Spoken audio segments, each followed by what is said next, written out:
الحمد لله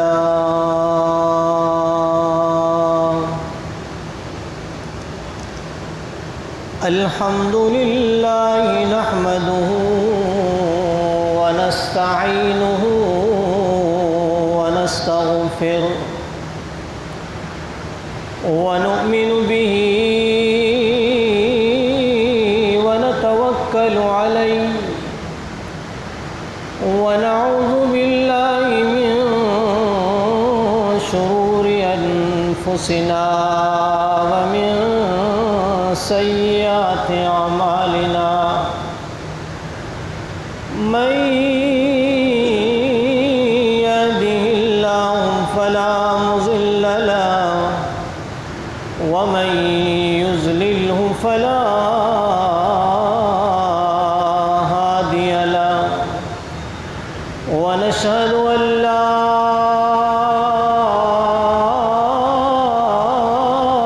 إله إلا الله وحده لا شريك له ونشهد أن سيدنا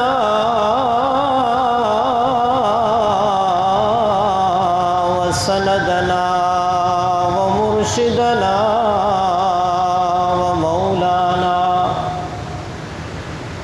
ومرشدنا ومولانا محمدا عبده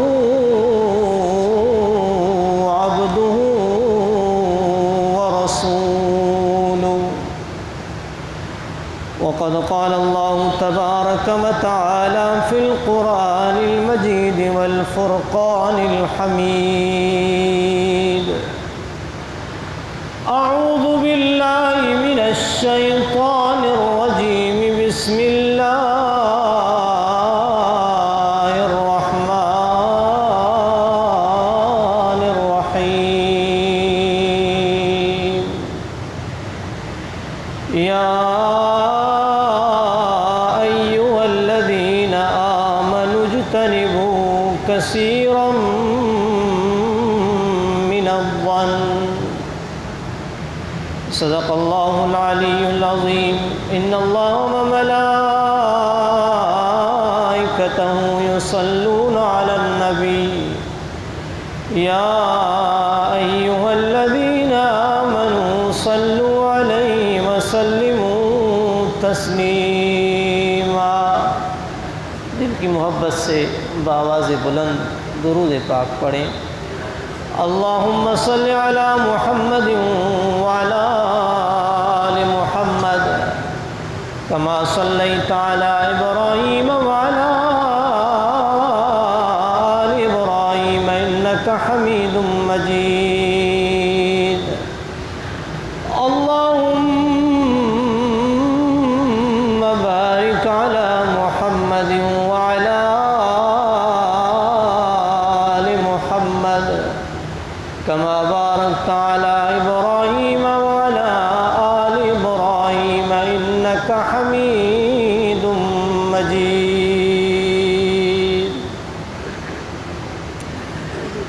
میرے انتہائی واجب الاحترام، قابل صد احترام معزز ساتھیوں، بھائیوں، بزرگوں، میں نے آپ کے سامنے قرآن مجید فرقان حمید میں سے ایک آدھی آیت تلاوت کی ہے۔ دعا اللہ سبحانہ و تعالی مجھے اور آپ سب کو سننے، سمجھنے، عمل کرنے کی توفیق عطا فرمائے۔ قرآن مقدس کی ایک ایک آیت میرے اور آپ کے لیے ہدایت ہے۔ قرآن مقدس کا ایک ایک فیصلہ میرے اور آپ کے لیے سیدھا راستہ بتلانے کے مترادف ہے۔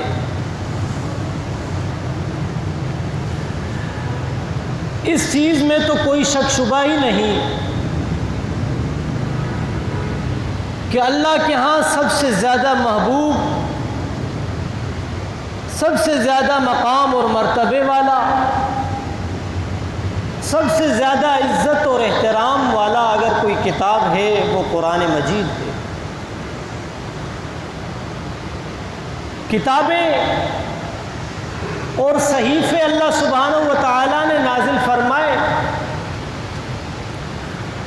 وقت کی مناسبت سے، حالات کی مناسبت سے نبی دنیا میں آتے گئے اور دنیا سے ان کا جانا ہوا۔ ایک نبی کے جانے کے بعد پھر دوسرا نبی آتا ہے، پھر اس کا دنیا سے جانے کے بعد پھر تیسرا آتا ہے۔ اس طرح تمام انبیاء کرام کا ایک سلسلہ اللہ سبحانہ و تعالیٰ نے بنا رکھا تھا۔ حضرت آدم علیہ السلام اگر آئے تو وہ ہمیشہ دنیا میں نہیں رہے، جتنا وقت ان کو دنیا میں رہنا تھا اللہ نے اس وقت کے بعد اس کو پھر اپنے پاس بلا لیا، پھر کوئی اور نبی آتا ہے، یعنی نبوت کا سلسلہ چلتا ہوا آ رہا ہے۔ پھر کوئی رسول ہے، کوئی نبی ہے، کس نبی کو اللہ نے کوئی کتاب دے دی اور کسی کو صحیفے عطا کر دیے، یہ سلسلہ چلتا ہوا آ رہا ہے۔ اور اسی سلسلے کی آخری جو کڑی تھی وہ میرے اور آپ کے محبوب حضرت محمد مصطفیٰ احمد مجتبیٰ صلی اللہ علیہ وسلم تھے۔ اللہ کے رسول صلی اللہ علیہ وسلم کو یہ فرمانا پڑا، انا خاتم النبیین لا نبی بعد۔ قصہ ختم، میں ہی آخری نبی ہوں، میرے بعد کوئی نبی نہیں آئے گا۔ بس نبوت کا دروازہ اللہ نے بند کر دیا۔ کتاب تو توریت بھی تھا، کتاب تو زبور بھی تھے، کتاب تو انجیل بھی تھا، لیکن ان تینوں کتابوں کے اوپر سبقت اور مقام اگر کسی کتاب کو ملا ہے تو وہ کتاب ہے جو میرے اور آپ کے پیغمبر حضرت محمد مصطفیٰ احمد مجتبیٰ صلی اللہ علیہ وسلم کے اوپر اللہ نے قرآن کی صورت میں نازل کی۔ اور یہی قرآن میرے اور آپ کے لیے ہدایت کا ذریعہ ہے۔ اسی قرآن نے مجھے اور آپ کو بہت کچھ سمجھایا، بہت کچھ سکھایا، بہت کچھ ہم اس قرآن سے حاصل کر سکتے ہیں۔ شرط یہ ہے کہ اس کو پڑھنا پڑے گا۔ پھر سوال یہ پیدا ہوتا ہے، کیا پڑھنے سے ہم اس کے پورے زیورات، اس کی ساری کی ساری خوبیاں ہمارے اندر آ جائیں گی صرف پڑھنے سے؟ تب جواب یہی بنتا ہے کہ پڑھ تو ہر ایک لیتا ہے، دیکھ کے ہاتھ رکھ کے پڑھ تو سب جاتے ہیں، لیکن مزہ اس کا ہے جس نے اس کو پڑھا تو صحیح، پڑھنے کے ساتھ ساتھ اس کو سمجھنے کی بھی کوشش کہ یہ میرے سے کیا مطالبہ کرتا ہے، قرآن میرے سے کیا چاہتا ہے، قرآن مجھے کیا تعلیمات دے رہا ہے۔ اور اس بات پہ تو آپ متفق ہیں، نبی کو آنا نہیں ہے، صحابہ اکرام کی مبارک جماعت کو آنا نہیں ہے، یہ سلسلہ اللہ نے ختم کر دیا۔ اب ہمیں کیسا پتہ چلے کہ نبی علیہ السلام کی تعلیمات کیا تھی، صحابہ اکرام نے کون سے راستے کو اپنایا، کس کی تعلیمات کو فالو کیا، کس کے احکامات کے اوپر زندگی گزاری؟ تو ہم اور آپ اس مقام پر پہنچ جاتے ہیں کہ صحابہ اکرام نے اگر اپنی زندگی میں کسی تعلیم کو اپنایا ہے، اس پہ عمل کیا ہے، تو وہ محمد الرسول اللہ صلی اللہ علیہ وسلم کی تعلیم۔ آج میں اور آپ اپنا محاسبہ کریں، میں اور آپ اپنے اندر کو جھنجھوڑیں کہ میرے اندر صحابہ اکرام کی تعلیمات کتنی ہیں، میرے اندر رسول اللہ کا طریقہ کتنا ہے، یہ مجھے خود اپنے اندر کو دیکھنا پڑے گا، آپ کو اپنے اندر کو جھنجھوڑنا پڑے گا کہ ہم عمل کتنا کر رہے ہیں، ہمیں کرنا کیا ہے۔ تو میرے عزیز دوستو، ایک ہی کتاب ہے جس کی تعلیمات سے ہم اپنے معاشرے کو اچھے سے اچھا بنا سکتے ہیں۔ ایک ہی کتاب ہے، اگر ہم اس کے اوپر عمل کرنے پر آ جائیں تو میرا اور آپ کا معاشرہ اچھے سے اچھا، اعلیٰ سے اعلیٰ، بہت خوبصورت معاشرہ بن جائے گا۔ لیکن ایک کتاب ہے، اس کا نام قرآن مجید فرقان حمید ہے، اس کے اوپر عمل کرنا پڑے گا۔ آج دن بدن معاشرہ مجھے اور آپ کو کیا درس دے رہا ہے؟ جہاں معاشرہ مجھے بے حیائی سکھاتا ہے، جہاں معاشرہ مجھے بے دینی سکھاتا ہے، جہاں معاشرہ مجھے دین سے دور ہونا سکھاتا ہے، جہاں معاشرہ مجھے اور آپ کو چھوٹے اور بڑے کے ادب اور اخلاق سے ہٹ کے بتاتا ہے، جہاں معاشرہ مجھے اور آپ کو بے حیائی سکھاتا ہے، ایسے معاشرے میں اور آپ زندگی گزار رہے ہیں۔ یہ ہماری خوش قسمتی نہیں، بد قسمتی ہے۔ یہ ہماری خوش نصیبی نہیں، بد نصیبی ہے کہ میرے پاس میرے نبی کی تعلیم موجود ہے، میرے پاس اللہ کا مقدس کتاب موجود ہے، میرے پاس اللہ اور اللہ کے رسول کے احکامات موجود ہیں۔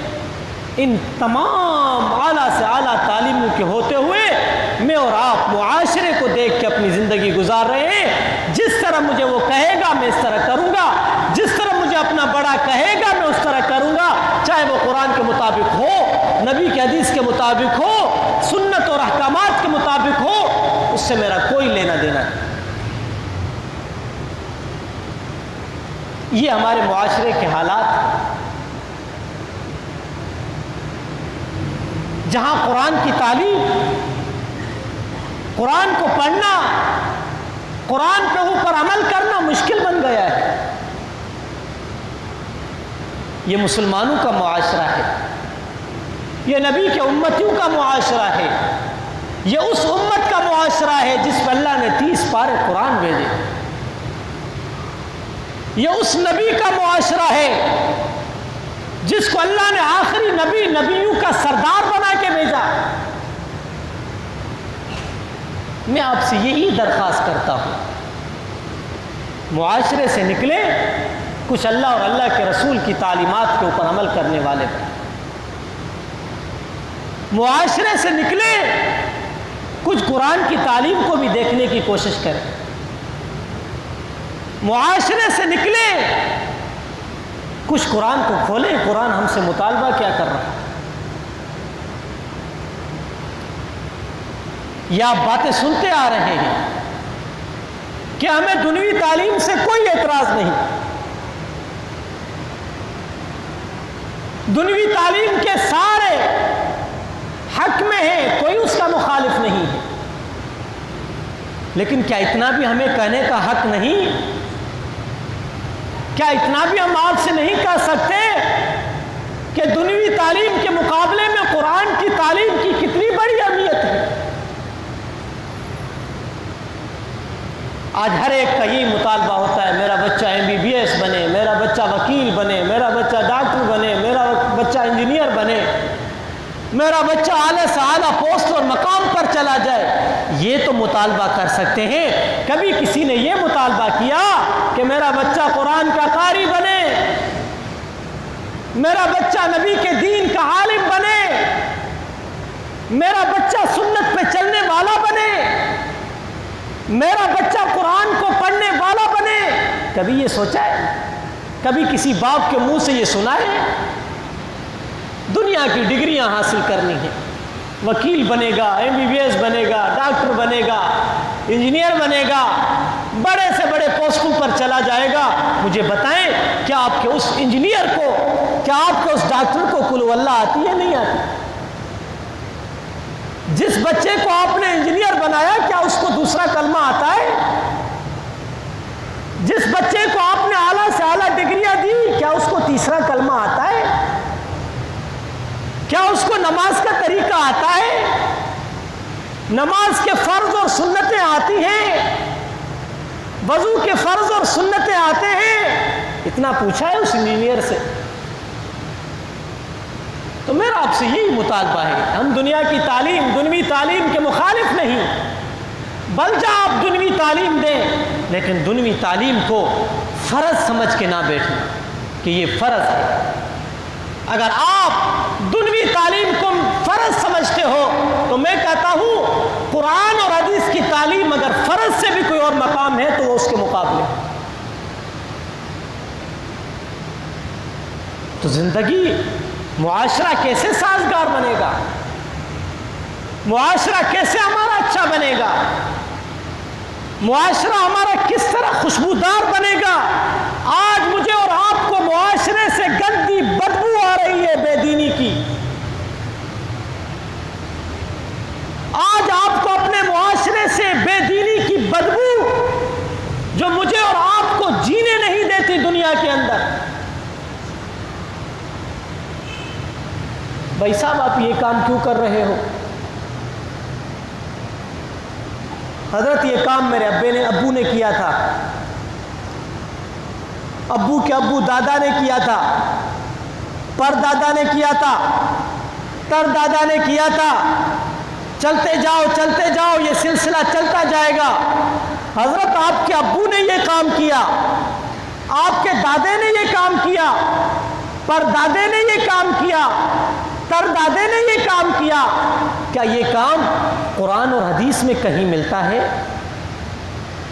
جی قرآن حدیث سے ہمارا کوئی لینا دینا نہیں، بس ابو نے کیا ہے کہ ابو ہمارا غلط تھا، یہ آپ کا معاشرہ بتا رہا ہوں، یہ معاشرہ بتا رہا ہوں۔ ارے بھائی آپ کے ابو نے کیا، کیا ابو کا ابو بیوقوف تھا؟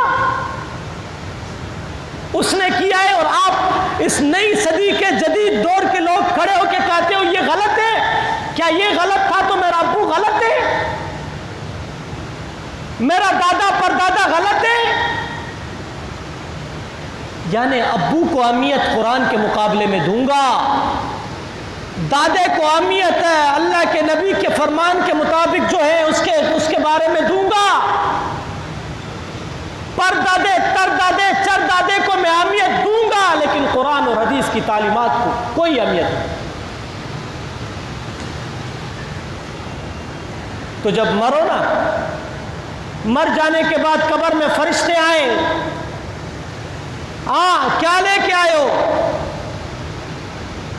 تو وہاں بھی یہی کہہ دینا کہ میں وہ لے کے آیا ہوں جو میرا ابو لے کے آیا تھا۔ ان کو بھی یہی جواب دینا میں وہ لے کے آیا ہوں جو میرا دادا لے کے آیا تھا۔ ان کو بھی یہی جواب دینا میں وہ لے کے آیا ہوں جو میرا پردادا لے کے آیا تھا۔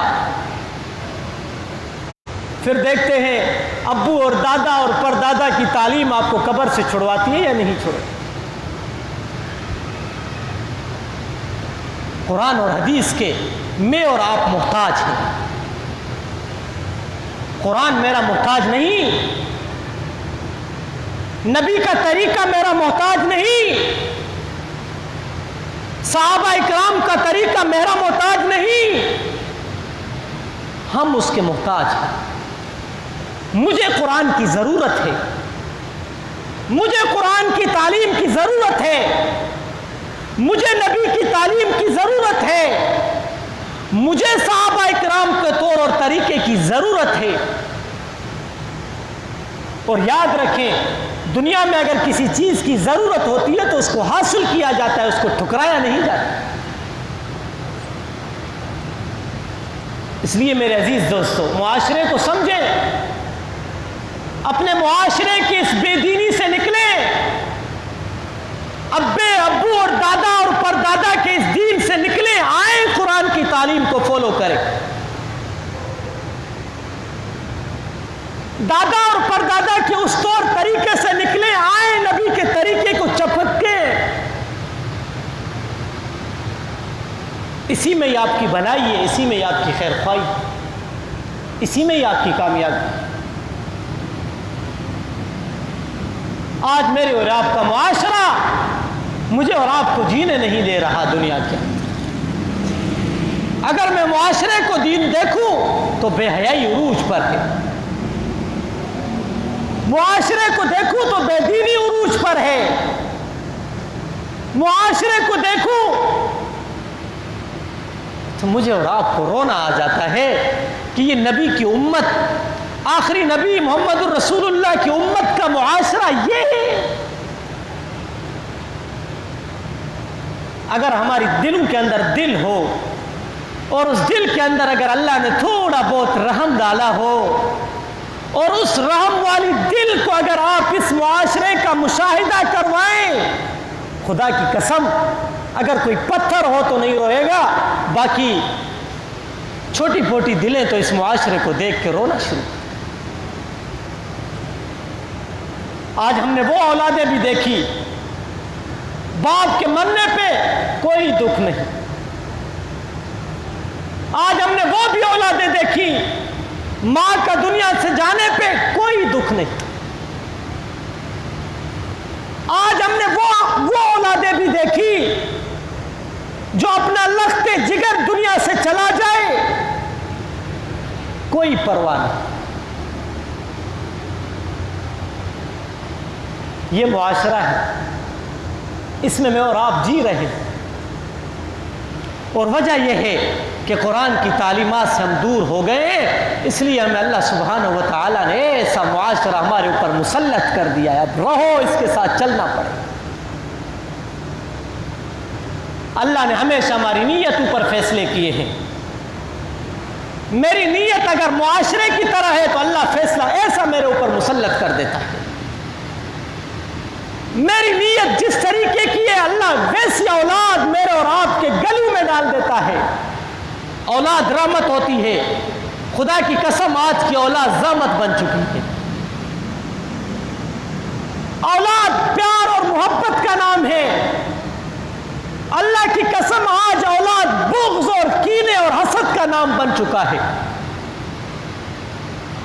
اولاد ادب اور اخلاق کا نام ہے، اللہ کی قسم آج اسی اولاد کے اندر ادب اور اخلاق کا ٹکا بھی مجھے نظر نہیں آ رہا۔ آج باپ کو اپنی عزت اولاد سے بچانی پڑتی ہے، آج ماں کو اپنی عزت اپنی اولاد سے بچانی پڑتی ہے، بچے گی نہیں۔ آج بڑے بھائی کو چھوٹے بھائی سے اپنی عزت بچانی پڑتی ہے، ماں کو اپنی بیٹی سے عزت بچانی پڑتی ہے، بچے گا کوئی نہیں۔ یہ معاشرہ ہے، معاشرہ جس کا میں اور آپ چرچا کرتے ہیں، جس کا میں اور آپ تعریفیں کرتے ہیں، جس کی میں اور آپ بڑی بڑی باتیں کرتے ہیں۔ مجھے کوئی بتا سکتا ہے کہ آج کی تعلیمات کے مطابق کوئی بیٹا اپنے باپ کی عزت کرتا ہو؟ عزت کرے گا مطلب کی، عزت کرے گا مقصد کی، عزت کرے گا اپنا کام نکالنے کے لیے، باپ کے پاؤں دھوئے گا اس لیے کہ میرا یہ کام ہو جائے، اور اللہ کو بھی ایسی عزت اور مقام کی کوئی ضرورت نہیں۔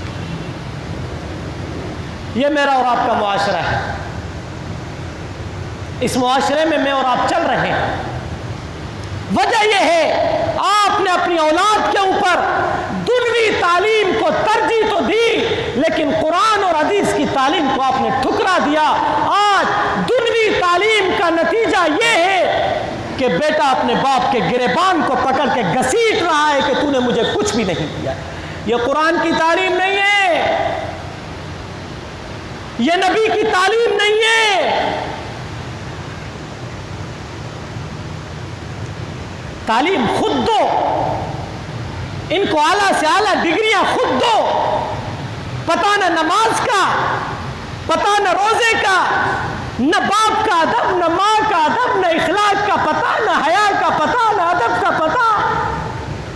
میرا بیٹا تو انجینئر ہے، میرا بیٹا تو ڈاکٹر ہے، میرا بیٹا تو اعلیٰ سے اعلیٰ مقام پہ ہے۔ جب آپ نے بیٹے کو خود یہی تعلیم دی ہے تو اب کسی ملے مولوی کے پاس آ کے کیا کہتے ہو کہ مولوی صاحب تعویذ تو بیٹا بڑا نافرمان ہو گیا، مولوی صاحب پانی تو پڑھ کے دو، بیٹا بڑا بے ادب ہو گیا ہے، مانتا ہی نہیں ہے، جو چیز بولتا ہے میں کرتا ہوں یہ مانتا ہی نہیں ہے، آپ تعویذ دو۔ مولوی صاحب بھی آج کل سیدھے سادے چاہیں گے ہاں یار جماعتی آیا ہے بیٹے کے لیے لکھو، لکھے گا کیا؟ قرآن ہی لکھے گا، لکھے گا کیا؟ دعا ہی لکھے گا، پانی پہ دم قرآن کا ہی کرے گا، حالانکہ جس کے لیے دم کر رہا ہے اس کے تو ذہن و دماغ کے اندر قرآن کی تعلیم کا ذرہ بھی نہیں۔ اگر نہ لکھے تو پھر سب کو غصہ آ جاتا ہے کہ ان کے پاس جاؤ یہ لوگ بھی بڑی بڑی باتیں کرتے ہیں، یہ لوگ بھی بڑی باتیں کرتے ہیں، تعویذ بھی نہیں دیتے، پانی بھی دم نہیں کر دیتے، کچھ بھی نہیں کرتے، میرا بیٹا میرے ساتھ روز لڑتا ہے، گھر کے اندر تماشا بنا ہوا ہے، تو نے بیٹے کو انجینئر بنایا ہے، جاؤ ان یونیورسٹیوں سے پوچھو کہ اس کو اخلاق اور ادب کیوں نہیں سکھایا۔ یہ میرا اور آپ کا معاشرہ ہے، اس معاشرے میں مجھے اور آپ کو اپنی زندگی گزارنی۔ آئیں قرآن سے پوچھتے ہیں، قرآن اس معاشرے کو سازگار کیسے بنائے؟ آئیں قرآن سے پوچھتے ہیں، قرآن اس معاشرے کو اچھا کیسے بنائے؟ قرآن کہتا ہے یا ایھا الذین آمنوا اجتنبوا کثیرا من الظن، اللہ فرماتا ہے ایمان والو، اے ایمان والو، اے ایمان والو، اے ایمان والو۔ کہاں اللہ کہتا ہے یا ایھا الناس، کہاں کہتا ہے یا ایھا الذین آمنوا؟ عجیب عجیب، گناہگار بندوں سے اللہ مخاطب کس طرح پیار میں ہو رہا ہے۔ اللہ کہتا ہے یا ایھا الذین آمنوا اجتنبوا کثیرا من الظن، اے ایمان والو بدگمانیوں سے بچو، بدگمانیوں سے بچو یار، یہی تو میرا معاشرہ ہے نا، بدگمانیوں کے اندر کہاں کہاں سے ہم کہاں نکل گئے۔ اللہ فرماتا ہے ایمان والو بدگمانیوں سے بچو، بدگمانیوں سے نکلو، جب تک کسی بات کی تحقیق نہیں کرتے ہو، کسی بات کی معلومات نہیں ہے، تب تک کسی کے بارے میں بدگمانیاں نہیں رکھا کرو دل کے اندر، دماغ کے اندر۔ یہ مولوی صاحب تو اس طرح ہے، ہاں اس کے پیچھے نماز نہیں پڑھوں گا، وہ فلاں بندہ کہہ رہا تھا کہ یہ جو مولوی صاحب ہے نا اس میں یہ بھی عیب ہے، اس میں یہ بھی عیب ہے، اس میں یہ بھی عیب ہے، اس میں یہ بھی مسئلہ، اس میں یہ بھی مسئلہ، ہاں تو صحیح بول رہا ہے بھائی، میں تو اس کے پیچھے نماز نہیں پڑھوں گا، حالانکہ اس مولوی بیچارے کو پتہ ہی نہیں ہے کہ میرے پیچھے کیا ہو رہا ہے۔ بچو بدگمانیوں سے، جب دل کے اندر بدگمانیاں آنا شروع ہو جائیں، جس کے بارے میں بدگمانیاں ہو، جس کے بارے میں دل کے اندر بغض اور کینہ ہو، آؤ اس سے ڈائریکٹ بات کرو، حضرت میں نے آپ کے بارے میں یہ بات سنی ہے، آپ اس کی وضاحت کرو، کیا واقعی یہ بات سچی ہے یا مجھے سنائی گئی ہے؟ آج معاشرے کی سب سے بڑی ہلاکت کا سبب یہی بدگمانی ہوتی ہے، سنی سنائی ہوئی باتوں کے اوپر ہم عمل کرتے ہیں، ہم اپنے عزیز و اقارب، رشتہ دار، علماء، دیندار کی عزت سے ہٹ کے بیٹھ جاتے ہیں۔ بچو بدگمانیوں سے، قرآن کہتا ہے آپ سے، قرآن۔ پھر اللہ فرماتا ہے فتبینوا فتبینوا فتبینوا، خبر کی خوب تحقیق کیا کرو، کسی کے بارے میں اگر آپ کو بدگمانی ہو جائے تو خوب تحقیق کیا کرو۔ فتبینوا قرآن کہہ رہا ہے آپ سے، جب تک آپ کے پاس خود فتبینوا خبر کی تحقیق نہ ہو، خبر کی تصدیق نہ ہو، تب تک کسی کے بارے میں بدگمانی نہیں رکھنا۔ یہ قرآن کی تعلیم ہے، یہ قرآن کے احکامات ہیں، اس پہ مجھے اور آپ کو زندگی گزارنی پڑے گی، تب میرا اور آپ کا معاشرہ اچھے سے اچھا بن جائے گا۔ پھر قرآن کہتا ہے فاصلحوا، مسلمانوں کے درمیان صلح کرواؤ۔ آج بھائی بھائی سے بات کرنے کے لیے تیار نہیں، دوست دوست سے تیار نہیں، رشتہ دار سے بات کرنے کے لیے تیار نہیں، تھوڑی تھوڑی بات پر، تھوڑی تھوڑی انسنی باتوں کے اوپر عمل کر کے بھائی بھائی سے نفرت کرتا ہے، باپ بیٹے سے نفرت کرتا ہے، رشتہ دار سے نفرت کرتا ہے، دوست سے نفرت کرتا ہے۔ قرآن کہتا ہے فاصلحوا، آپس میں صلح کرو، محبت کے ساتھ اس معاشرے میں جیو۔ سنی سنائی ہوئی باتوں کے اوپر عمل نہ کرو۔ اگر بڑے بھائی کی غلطی، چھوٹا بھائی ناراض، قرآن کی تعلیم یہ ہے کہ بڑا بھائی پھر بھی جا کے اس سے معافی مانگے۔ چھوٹا بھائی ناراض ہے، بڑا بھائی جا کے اس کو راضی کرے۔ قرآن نے ہمیشہ محبت کا درس دیا ہے، قرآن نے کسی کو ایک دوسرے سے دور ہونے کا درس دیا ہی نہیں ہے۔ اس معاشرے کو سازگار بناؤ، فاصلحوا، درمیان میں صلح کرواؤ مسلمانوں کے اندر۔ آج کوئی کسی کا چہرہ دیکھنے کے لیے تیار نہیں، کوئی مقتدی ہے تو وہ اس عالم کا چہرہ دیکھنے کے لیے تیار نہیں، کوئی دیندار ہے تو بے دین اس کا چہرہ دیکھنے کے لیے تیار نہیں۔ یہ آج معاشرہ ہے۔ آپ کس طرف جا رہے ہیں؟ قرآن آپ کو کس طرف بلا رہا ہے؟ آپ کیا کر رہے ہیں؟ کس کی تعلیمات کے اوپر عمل کرنے والے بن گئے ہیں؟ قرآن کہتا ہے مسلمانوں کے درمیان صلح کرو، صلح کرواؤ، خود کرو یا کرواؤ، یہ بھی ثواب ہے۔ آگے اللہ کہتا ہے وَاقْسِطُوا، انصاف سے کام لیا کرو۔ آقا اپنے غلام کے اوپر ظلم کرتا ہے، کیوں ظلم کرتا ہے؟ کہ یہ میرا غلام ہے۔ مرشد اپنے مرید کے اوپر ظلم کرتا ہے، اس لیے کرتا ہے کہ یہ میرا مرید ہے۔ ملازم کے اوپر ظلم کیا جاتا ہے، اس کے حق کو غصب کیا جاتا ہے۔ اگر کوئی ملازم کسی تنخواہ کے اوپر کام کر رہا ہوتا ہے، آج معاشرہ اس کو ٹکے کا بھی نہیں سمجھتا، اس کو کوئی اہمیت بھی نہیں دیتا، اس کے ساتھ انصاف کے ساتھ پیش بھی نہیں آتا، اس کے حق کو کھاتا ہے۔ یاد رکھو، دنیا میں آپ تو کسی مسلمان کے حق کو کھا سکتے ہو، کل قیامت میں رب رحمان کے سامنے کیا بدلہ اور کیا حساب اور کیا جواب دو گے؟ آپ نے ملازم کو ٹکے کا ملازم بنایا۔ حضور اکرم صلی اللہ علیہ وسلم کے صحابہ نبی علیہ الصلوۃ والسلام کی خدمت کیا کرتے تھے، کہتے کئی سال گزر جاتے تھے، کبھی بھی ہم اپنے نبی کے منہ مبارک سے کوئی سخت الفاظ سنا ہی نہیں کرتے تھے۔ آقا ہو تو محمد رسول اللہ جیسے، اور غلام اپنی جان مال تن سب کچھ فدا کرنے والے ہو تو صحابہ کرام جیسے۔ آج ظلم ہو رہا ہے، کسی کے حق کو کھایا جا رہا ہے، کسی کے ساتھ ناانصافیاں کی جا رہی ہے، کسی کو مظلوم سمجھ کے ظلم کیا جا رہا ہے۔ آج تو کرو گے، کل قیامت میں رب کے سامنے کیا جواب دو؟ آگے چلیں۔ قرآن کہتا ہے لا یسخر، ایک دوسرے کی مذاق نہ اڑایا کرو۔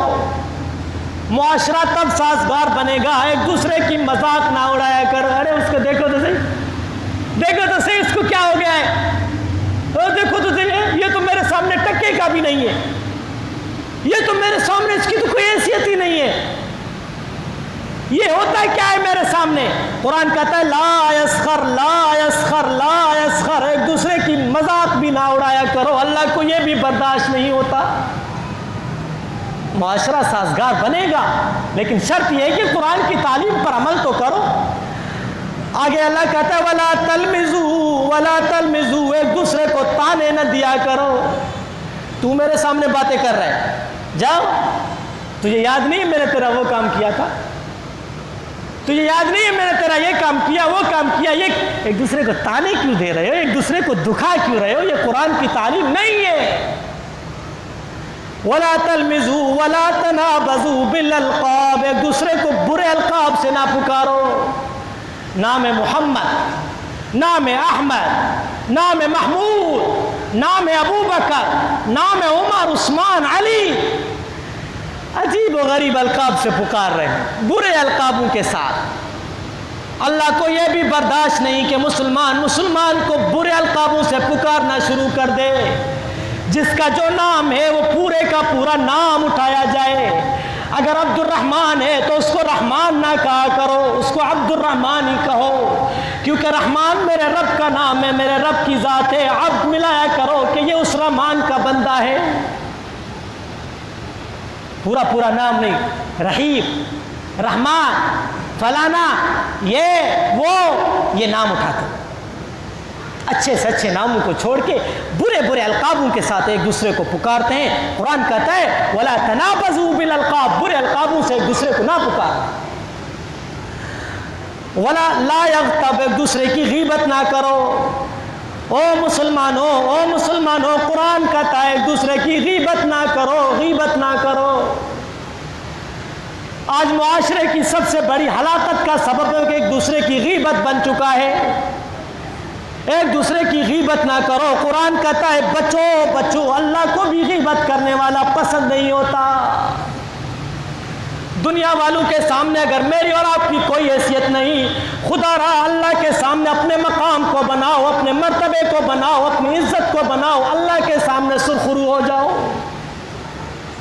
ایک دوسرے کی غیبت نہ کرو۔ لا تجسسوا، قرآن کہتا ہے کسی کی جاسوسیاں نہ کرو، کسی کی ٹو نہ کیا کرو۔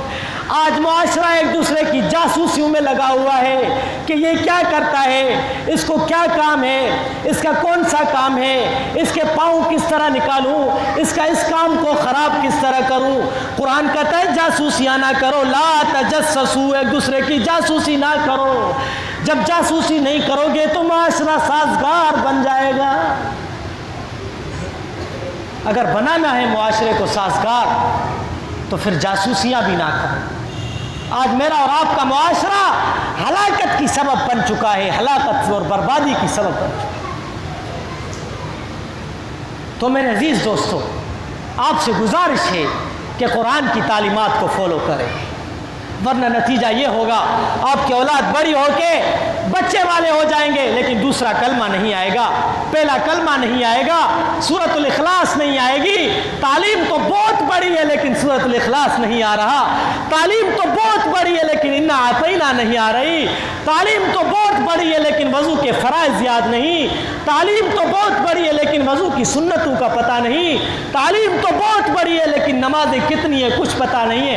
ایسی تعلیم سے یار کیا فائدہ، دنیا تو گزار جائے گا، آخرت میں آپ کی وجہ سے اگر اس کو سزا ملے اور اللہ کے سامنے شرمندہ ہو جائے تو والدین سے میری گزارش ہوگی کہ اپنی اولاد کو قرآن کی طرف لائیں، قرآن کی تعلیم کی طرف راغب کریں، قرآن کی تعلیم ان کو دیں، قرآن کی تعلیم سے اس کو آشنا کریں تاکہ ان کو کم از کم حرام اور حلال کا پتہ چل سکے، کم از کم ان کو بڑے اور چھوٹے کے ادب اور اخلاق کا پتہ چل سکے، کم از کم ان کو جائز اور ناجائز کا پتہ چل سکے، کم از کم اس کو ماں باپ کا ادب اور اخلاق تو ہو۔ یہی ہے اگر آپ قرآن کی تعلیم کو، نبی علیہ الصلوۃ والسلام کی تعلیمات کو اپنائیں گے، دل کے اندر لائیں گے، اپنی زندگی کے اندر لائیں گے، یقیناً ہم تو معاشرے میں سرخرو ہو جائیں گے لیکن ہمارے بعد آنے والی جتنی بھی نسلیں ہیں وہ بھی سرخرو ہو جائیں گی، کامیاب ہو جائیں گی۔ تو آپ سے درخواست ہے قرآن کی طرف آئیں، قرآن سے محبت کریں، قرآن کی تعلیمات کو اپنائیں، قرآن کو اپنے سینے سے لگائیں، اپنے اولاد کو گھر کے اندر بیوی بچوں کو قرآن کی تعلیم سے آشنا کریں، یقیناً اس میں ان کی اور ہم سب کی کامیابی ہوگی۔ آخری ایک چھوٹی سی درخواست آپ سے کرنا چاہتا ہوں، وہ یہ ہے کہ ہم نماز پڑھتے ہیں، کہتے ہیں نا نیت کرتا ہوں میں نماز کی پیچھے اس امام کے، پھر اللہ اکبر، بولنا تو نہیں چاہیے لیکن میں نے کافی دیکھا ہے بدقسمتی سے ہم کیا کرتے ہیں، امام کہتا ہے سمیع اللہ لمن حمدہ، اب امام نے اللہ اکبر شروع ہی نہیں کیا ہے، مقتدی سجدے میں بیٹھا ہوا ہے، امام پھر واپس اٹھتا ہے اللہ اکبر کرتا ہے، اب دوسری دفعہ امام پھر رکوع میں جا رہا ہے اور سجدے میں جا رہا ہے، تو اللہ اکبر سے پہلے مقتدی سجدے میں پڑا ہوا ہے۔ یاد رکھیں آپ امام کے پیچھے ہیں، پوری کی پوری ذمہ داری اس امام کی ہے جو آپ کو نماز پڑھا رہا ہے، اور آپ کو اس کے عین مطابق چلنا ہوگا، جس طرح وہ جا رہا ہے، جس طرح وہ انتظار کر رہا ہے، جس طرح وہ نماز کو آپ کو اس کے مطابق کرنا ہوگا۔ اب کوئی اللہ اکبر کرتا ہی نہیں ہے، آدھے میں ہی نہیں ہے، ہم پہلے سجدے میں بیٹھے ہوئے ہیں، پھر وہ اللہ اکبر کرتا ہی نہیں ہے تو ہم پہلے سے اٹھے ہوئے ہیں، یہ اچھی روایات میں سے نہیں ہے۔ اس کا قرآن اور